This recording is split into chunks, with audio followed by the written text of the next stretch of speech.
So I'm Ben. I live in the city, Cambridge. I work at Impact. I'm warehouse and logistics manager.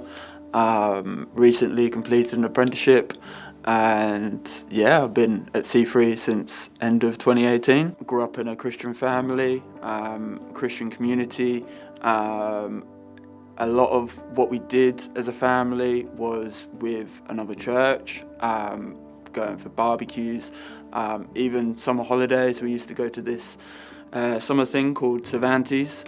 Personally, I don't think I did have a relationship with God growing up. I don't think I had that faith. I think it was more of the fact that my parents brought me to church, my parents did this and that, and everybody around me was Christian. I didn't quite believe it. I think it was just more of the fact of what I saw in front of me. I don't think I actually had a relationship.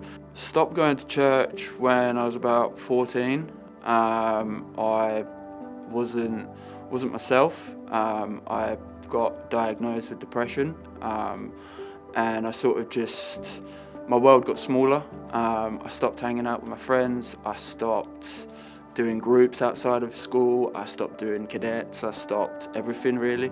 I didn't have any motivation to do life. I didn't have any motivation to even get up and shower, let alone brush my teeth or even get dressed.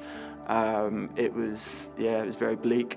So I got a mental health diagnosis for myself back in, 2018, beginning of 2018.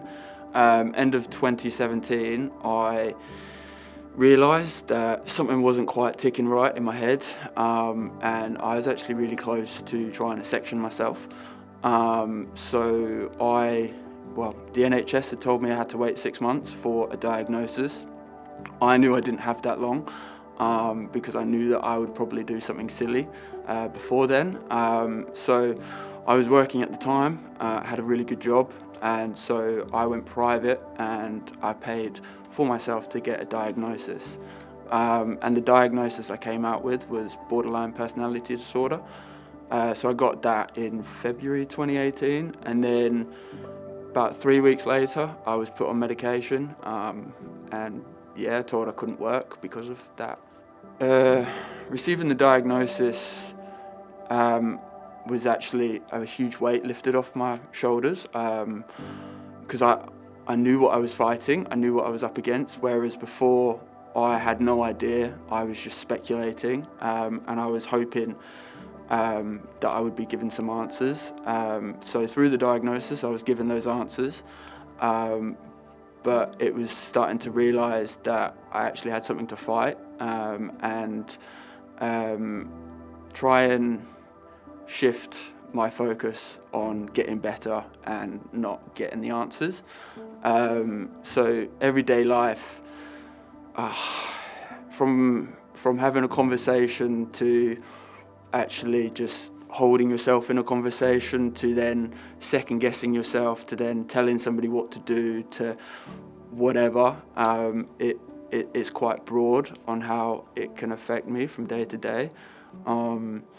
A lot of it is overthinking, and a lot of it is knowing what to listen to in my head.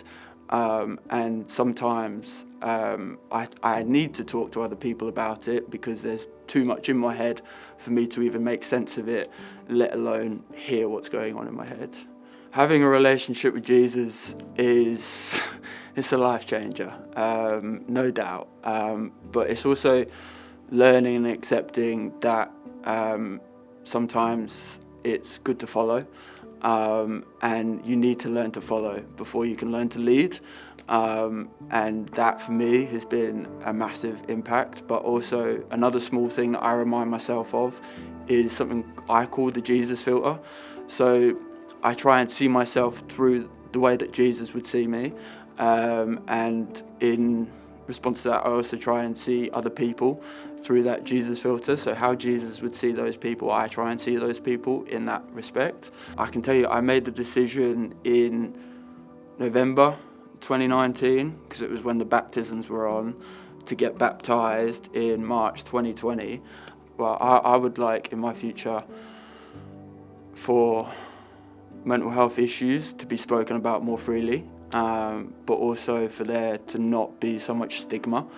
I think people throwing in their own thoughts of what they think mental health is like can be really off-putting to those that do struggle with mental health issues.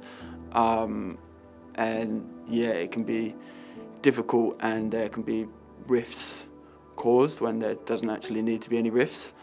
And I think, to be honest, just listening and being empathetic to what somebody is saying, because they're not just saying it, they've most likely experienced it and have to live with it day in, day out, and that can be hard.